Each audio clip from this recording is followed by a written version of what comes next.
save me some.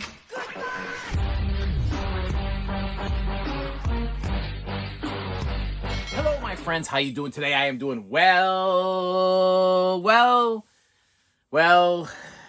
Yeah, I'm doing well. You know what? What do I got to complain about? I will say that I had an odd day at my workplace today. I had an odd day at my workplace today, and it mostly has to do with parents that wanna bring their children to the school, and sometimes I'm completely honest with us. Yeah, let's just say that there's sometimes. Listen, I've been teaching pre-K for approximately uh almost 10 years now. Okay, so almost 10 years I've been teaching pre-K, and you get some of these parents that come in with their child that has been tossed from one school to another school, for whether it be for whatever, for biting, hitting, kicking, punching, or whatever it might be. Okay, I don't know. That's the problem. There's a problem right there. Is I don't know, because what happens is once your child is thrown out of a school, sometimes they're not accepted into another school. So the parent goes and lies on the application, or lies on the form, or just comes up with. I had a parent come in today, and I swear when the parent came in, they called this kid one name, and then a few minutes later they called this kid another name, and then when it was time to leave, they called this kid another name. And meanwhile, while the child is there, usually when we have people come in to see the school and stuff like that, the children are usually either calm or they're nervous. They might be hanging on to the mother, and then you get to some that are like excited over seeing the toys and everything, and they go and they start tearing stuff apart. Well, this child today, he decided not only to tear the stuff apart, but and I mean like put everything on the floor. But when my class, who are extremely well mannered and been taught by me for a while, attempted to start cleaning up the mess with him or for him, the child began to start slapping the children, and then I got the parent that's like first started with, oh yeah, never does this, isn't that, and it never does this, and then it changed to has a habit of hitting and hurting friends, and then it went to all I gotta say is listen.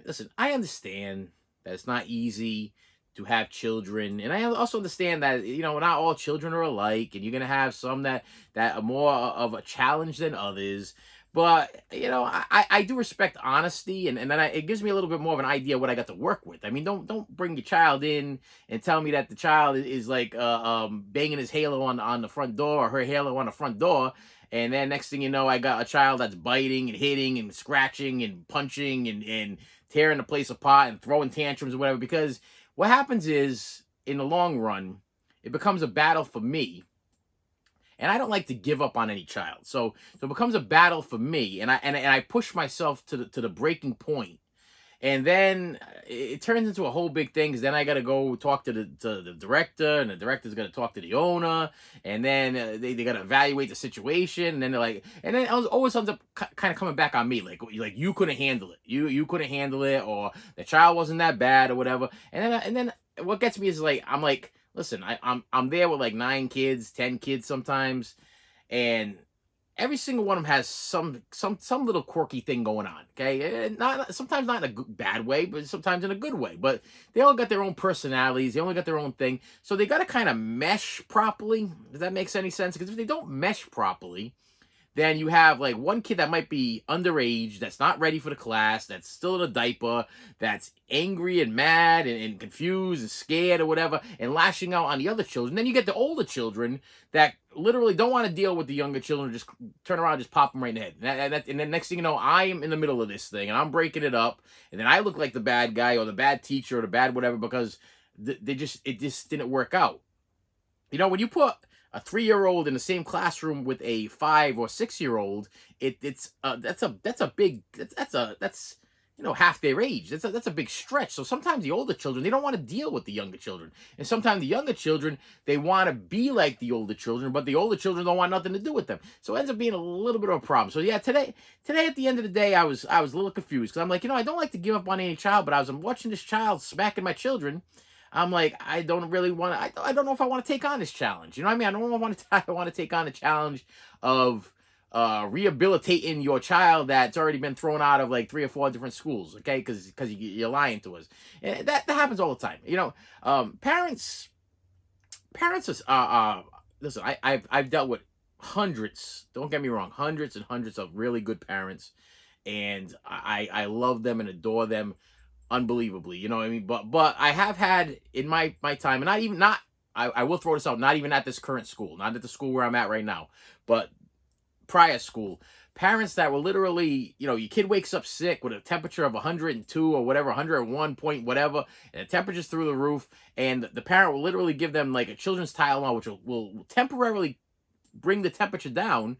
And then next thing you know, I got a kid that's coughing and sneezing and aching and stuffy head fever, so you can rest medicine. Listen, kid's a mess, okay? And I got to deal with it because I'm going to call you up. Listen, the medication's going to wear off probably about 2-3 hours while the kid's in school. I'm going to have to call you and tell you to come get your child because the fever's going to go up. I'm going to catch the fever. And, well, I'm not going to catch the fever, but I'm going to catch the fever on the thermometer. And I'm going to say, hey, listen, your child has to go home. So it's probably better you keep your child. If your child's sick, just keep your child home. Why do you want to make the whole school sick? I understand you got to go to work and you got your priorities. That's what you listen. You got to make your money. I get all of that stuff. But if you're going to get a phone call 3 hours into your shift or whatever, saying you got to come pick up your child, kind of doesn't make any sense. Kind of defeats the purpose of drugging the child before you send them to the school. I said this doesn't happen. Well, it has not happened yet, as far as I know, at this new place where I'm working. But the old place used to happen all the time. I mean, I'm literally all the time, like in each different room, from the infant room to the graduate room to the preschool room. We'd have kids that were there for like 2-3 hours, and they're like nodding off, or they're all messed up. And next thing you know, they got like a lot of energy, and then all of a sudden, fever through the roof, nose running, eyes watering, throwing up. It's a mess. Why do that? Why? Just listen. People need to stop being a little more honest. Okay, that's all I gotta say. Be honest with us. Be honest. As far as caregivers go, we're here to take care of your children, and if you have a job and everything like that, I'm here. I'm there for you. But at least tell me the truth. You know what I mean? I don't want to be blindsided by a child that is violent. And next thing you know, I got other children getting bit or scratched or hit with a chair or something. Listen, in my time, okay, of teaching pre-K, I have had chairs thrown at me. I had a child one time literally urinate in his pants and drop his drawers and rub his butt up against my leg and everything. He's like, I'm peeing all over you. I'm peeing all over you. I'm peeing. Listen, it happened. Listen, I've had feces thrown at me like wild monkeys. Okay, we had a child one time that literally took a whole bunch of tore the whole place apart and threw it all in the middle of the school. I swear, if the kid had a book of matches, he would have threw the matches into the middle of the place and would have burnt the place to the ground. We had another child one time that took we have these mats where the kids sleep on and everything. He came in and he was a big kid too, and he just decided to start like throwing the mats all over the floor, and like he was building a fort, and we could not stop him. There was no stop. And then we had another child one time that just stood on top of the table and just started whizzing like blocks, like wooden blocks, okay, wooden building blocks, and I'm talking big wooden building blocks, just chucking them across the room at the other class and just hitting. Children were dropping on the other side of the class. Listen, just be honest with us, okay? Tell us what we got to work with, and then we can figure out some kind of game plan. I always try to work with the parents, try to figure out some kind of game plan, how to help with your child. Listen, children are like adults. They go through things. They got things going on. They might need a little extra love and a little extra care. I got a child that's coming in pretty soon that personally in my heart, I think I'm gonna love to death. I'm planning on giving this child a little love and a little extra love and a little extra care because I just don't know the child, and I think that we're gonna be great. I think the child right now is not given like 100% the love that the child needs. I think the child needs more love. I think my class is a little bit smaller than where the child is at. And I think we're gonna be fine. But it is like at least I know what I'm going into with this. But yeah, when I left today, I was like, man, I'm like what I just witnessed, what I just saw from like the 10, 15 minutes that I was like, whoa. I was like, no way. I can't do this for a year. I don't care if I have listen, they gave me an assistant now, and I think she's gonna be great and everything. But I'm telling you, I don't even think the assistant would be able to assist with this when we have like 9 children and all the children have something going on, and whew, just the thought of it, just the thought of it. So anyway, with that said, I have, wow, because I did that video. What the heck did I do with all my knives? Oh, here they are. Okay, I did a video the other day where I was moving stuff around, and I moved my knives around. So I'm gonna go with this totally unshopped knife right here to open up my stuff today. Oh, so I know what's in this package because I got I got an email from eBay saying it's coming in, and it has to do with this franchise. This is the Hunger Games, okay, and then we have the Hunger Games Catching Fire, which has always kind of aggravated me because this is the Target exclusive, and if you go like this and this, you see what I got going on here. That irregularity just drives me. And then watch this. Then we go with the Mockingjay 1 Hunger Games, okay, which goes in here. So now we're looking at this right this. And then all of a sudden, here comes Target again with their special 3-disc deluxe edition Hunger Games Mockingjay Part 2, which goes over here and is big. So this is what I'm looking at. I can't stand it. Matter of fact, I have these hidden behind all of my movies because I'm ashamed of the inconsistency of sizes. Okay, it just doesn't make any sense. So anyway, I go into Walmart the other day with my wife, and we're going through the stuff, and they have a horror section now, and they have another section now, and there's a steelbook section now that Walmart's got, and they had this box set there, which was the Hunger Games box set, and in my head I'm like, well, I already. Okay, number one, do I like the Hunger Games enough to rebuy it again?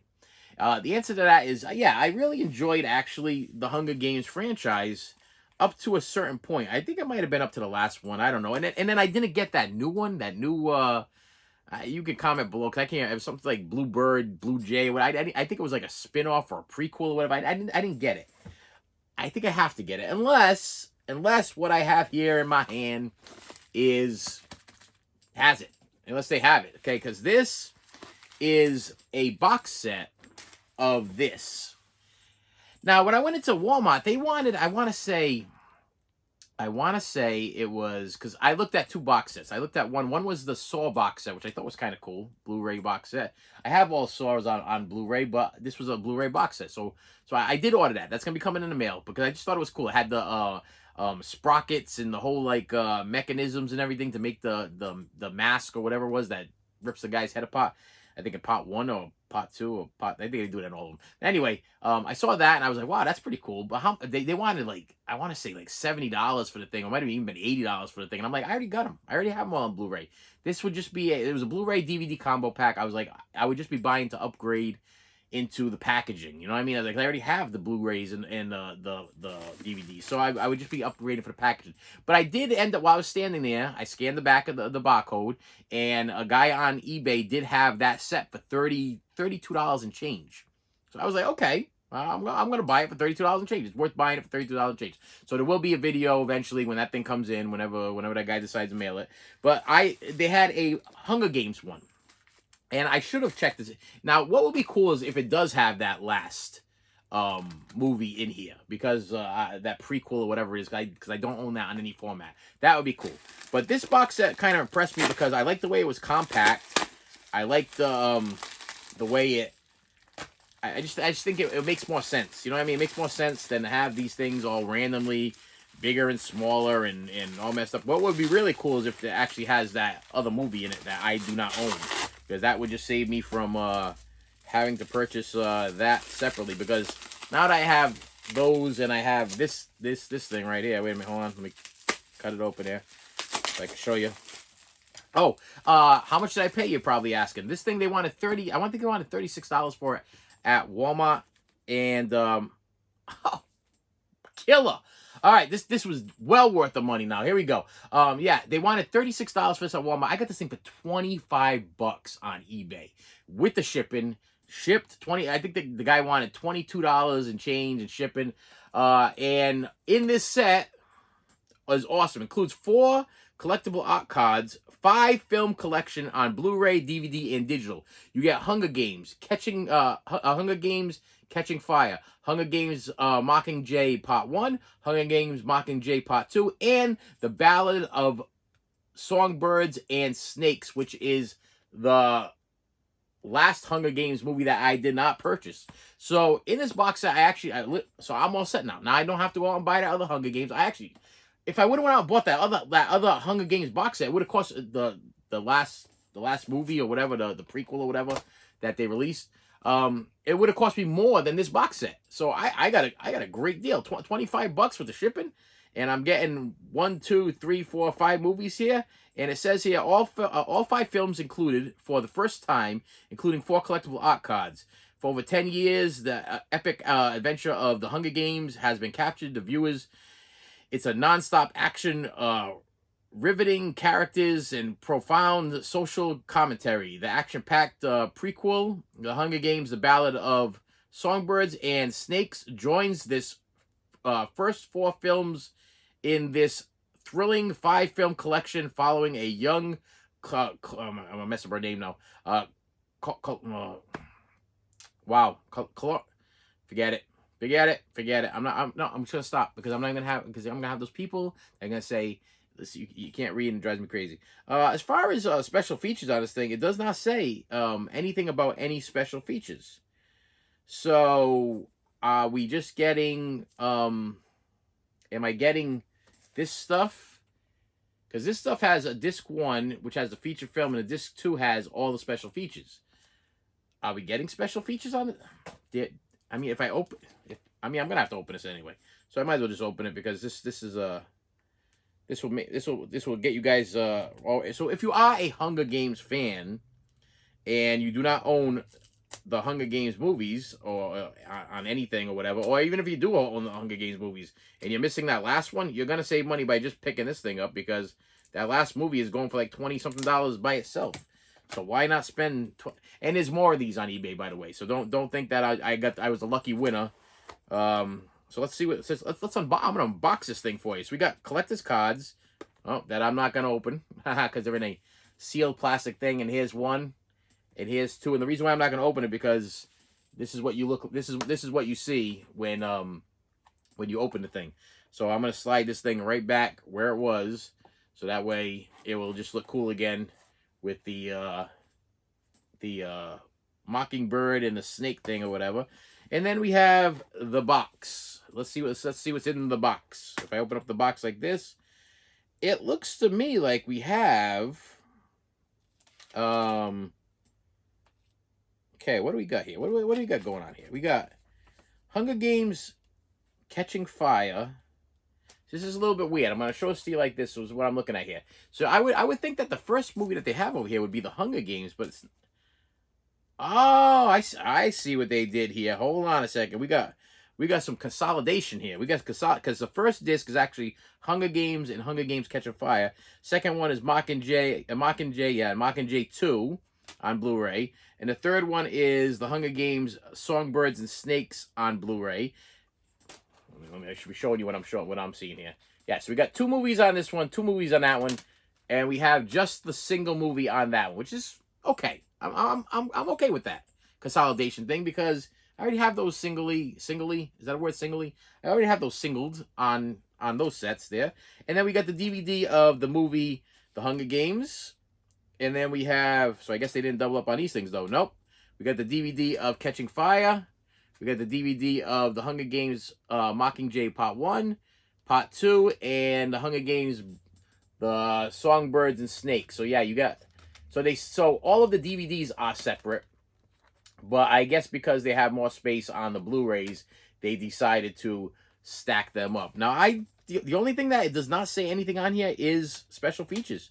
Are there or are there not special features? I have no idea, and I won't know until I put one in and check it out. And that could be a little question That's a question mark that is now floating above my head, because there's absolutely nothing on this box on the front or the back that says if there are special features. But I'll tell you right now, for 25 bucks, I mean, do I really even care? Let me by the way, thank you for viewing. I appreciate you. Here's the digital code for the Hunger Games 5 film collection. Okay, here we go. I'm coming at you with the 5 film collection Hunger Games. Here we go. Let me get my finger out of the way so you see what's going on.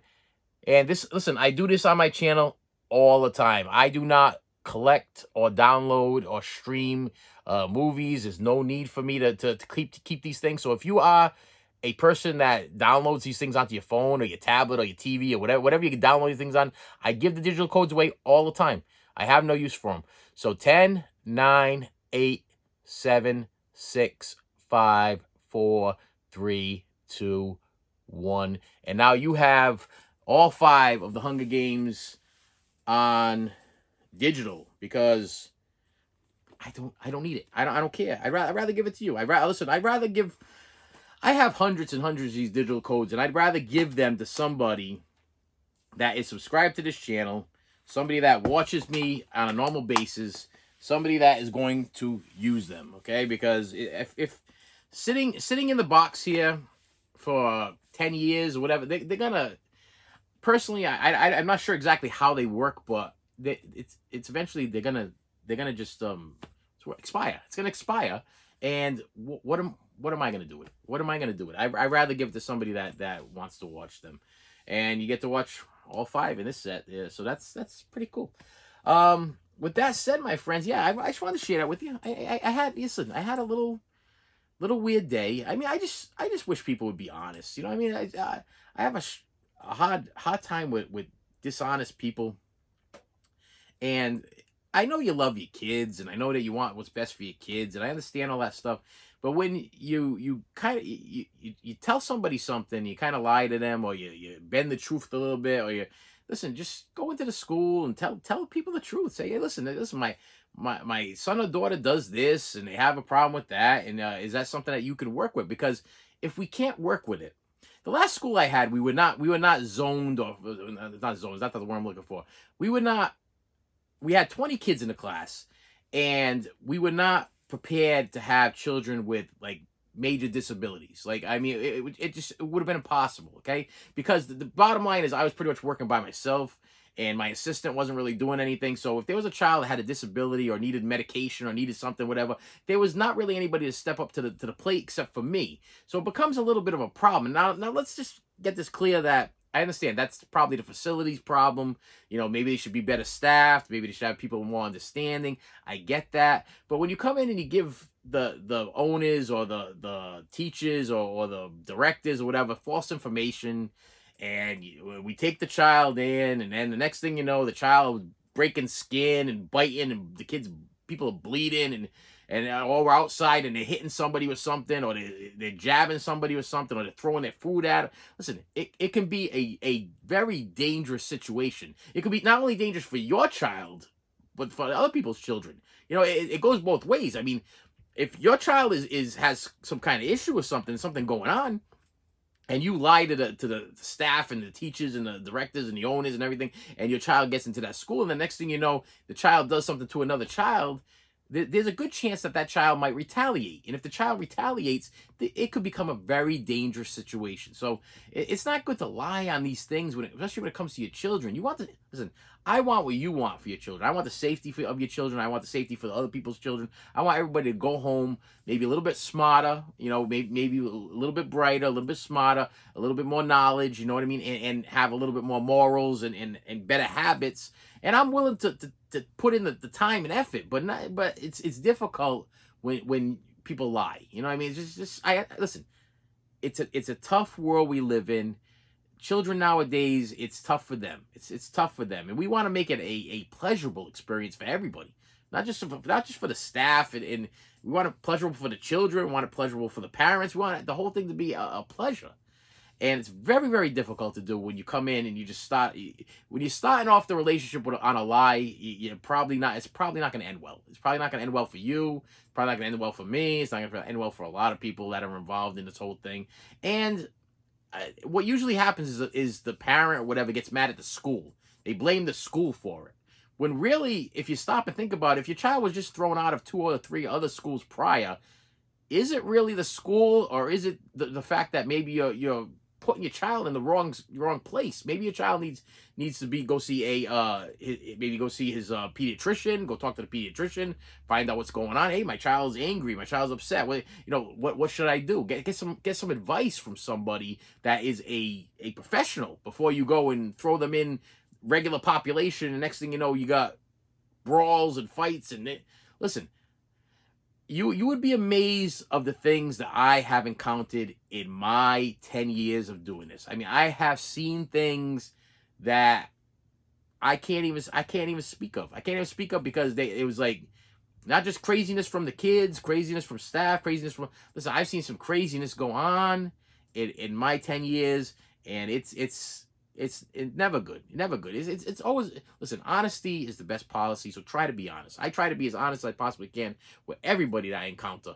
I'm honest with you guys every day. I'm honest with I try to be honest with my family. I try to be honest with my supervisor, the owner of the place. Listen, I've always tried to be honest with everybody. Matter of fact, even the last job I left, I was being 100% honest. I explained exactly what the situation was before I left.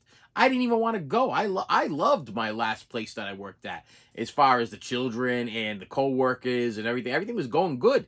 And then I had one problem with one co-worker, and I was being honest, and it explained how frustrating it was, and everything just turned on me. And next thing you know, I'm walking out I'm leaving the place, and I'm getting a phone call saying, hey, maybe you should take the rest of the day off. And I'm like, hey, maybe I should take the rest of my life off. Okay, maybe I'm done here. Maybe this is a sign.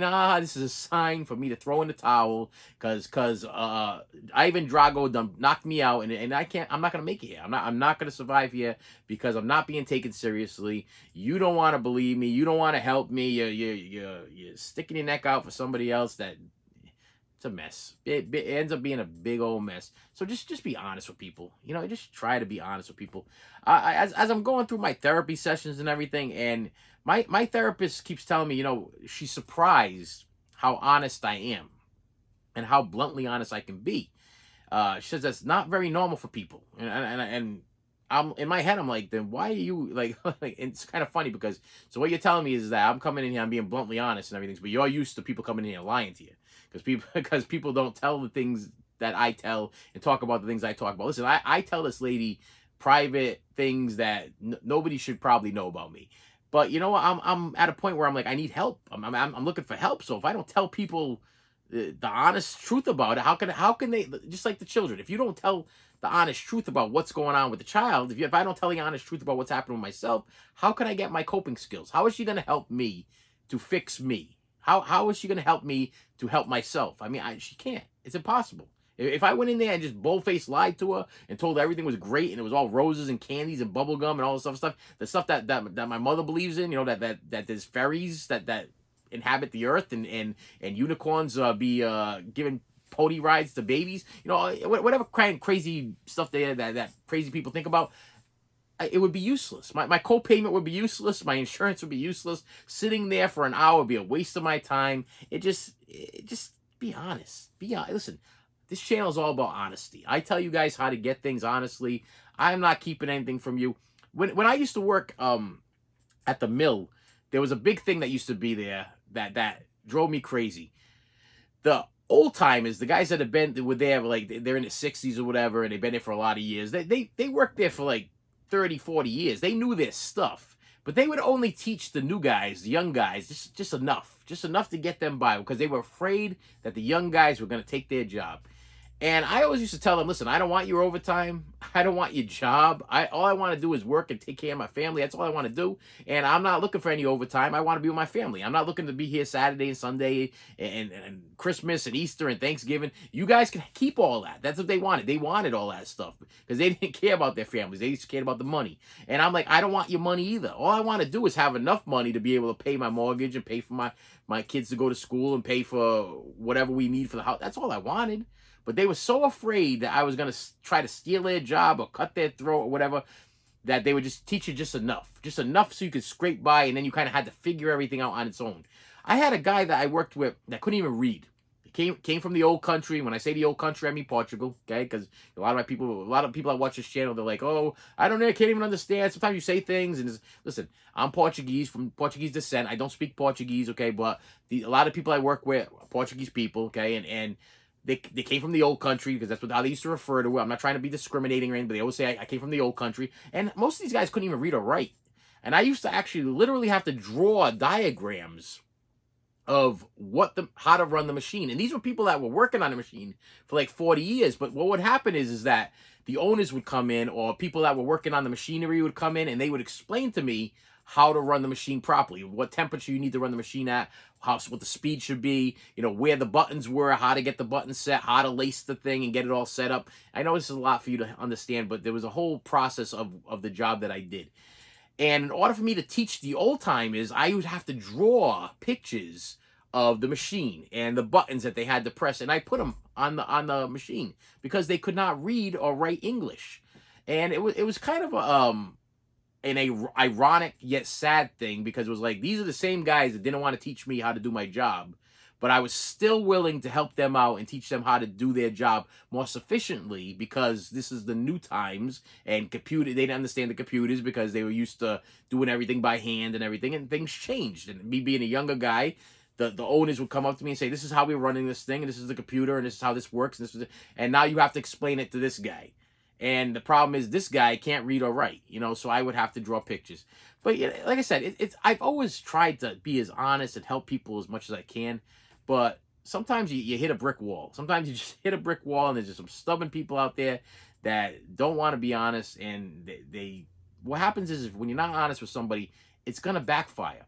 I was told one time by a pastor that I used to go talk to, and it always stuck in my head, is that if you lie about something, or you're always hiding something, eventually it's going to come out, and it's not going to come out in a good way. Listen, if you're living a life of lies and you're hiding something, eventually it's going to come out. It's going to. So it's better for you to just fess up, just come clean. Or if there's something that you don't want anybody to find out about, you just stop doing it. Stop doing it, and then put it aside to get rid of it. Or there was a guy that used to go to our church, and he's like, "Oh, listen, I found God now, and I have a big huge collection of something." He had something. See, the guy the pastor that I was with, he never told me what it was, but I mean, you can use your imagination. I don't know what the heck this thing was, but according to him, it was worth a lot of value. But because he was now a God-believing person, he could not have this thing in his house. It couldn't be in his possession. And what he wanted to do is sell it. And the pastor guy was like, he told him, he's like, "Well, if you sell it, all you're kind of doing is just giving your sin to another person, and you're helping the other person to sin. Meanwhile, you're making money off of your sin. So really, it's all a big mess." You know what I mean? It's like very confusing, but it's all that's, I don't even know why I shared that with you, but it's been always stuck in my head, because I'm like, I think in my head I was like, what the hell did this guy have? Did he have like a large collection of Playboy magazines? I think what he told me was some kind of statue of some sort. But what the heck kind of statue would be so disgusting and dirty that he couldn't keep it in his collection, or he had to destroy it and not sell it? You know what I mean? I'm still baffled to this day. I'm still totally baffled. And with that said, my friend, listen, I'm gonna wrap this thing up. Hey, go on eBay. You've never seen Hunger Games. This is the best way to get it, I think. Okay, because you're getting the Blu-ray and the DVD together. Yeah, you're not getting the 4Ks. I'm sorry, okay, Mr. 4K people there that you want your messed up AI with your people in the background that all look like they have like distorted faces and stuff like that. You're not getting. This is a Blu-ray. I'm sorry, but Blu-ray is still my choice of what I want to watch. This is a good buy. And there are plenty of them on eBay for around $25. I think the max was like 27. I mean, sorry, I'm misquoting. The max was like, the flip is, of course, are flipping these things for ridiculous prices. But there are people on there that are legitimately just trying to sell copies, and you can get them between $25 to $27. And if you keep hunting, you could probably even get them even less. I just happened to be standing there at Walmart, scanning the back of the thing. Guy wanted $20 something or whatever, and then it was like so much for shipping. And I was like, okay, well, $25 total. I'm gonna buy it. Better than $30-something. And the Saw one looks pretty dang cool too. I can't wait for that to come in so I can record something and review it and show you, and probably hand away a digital copy of how many Saw movies you up to? 8 or 9 or something like that. I believe they even had the prequels, and I think they had what's that other one? I can't see it up there. I can't see it. Saw. I can see a Saw. Jigsaw. I'm pretty sure it had Jigsaw in there too. So it had the sequels, the prequels, it had everything, but it was all Blu-ray DVD combo packs.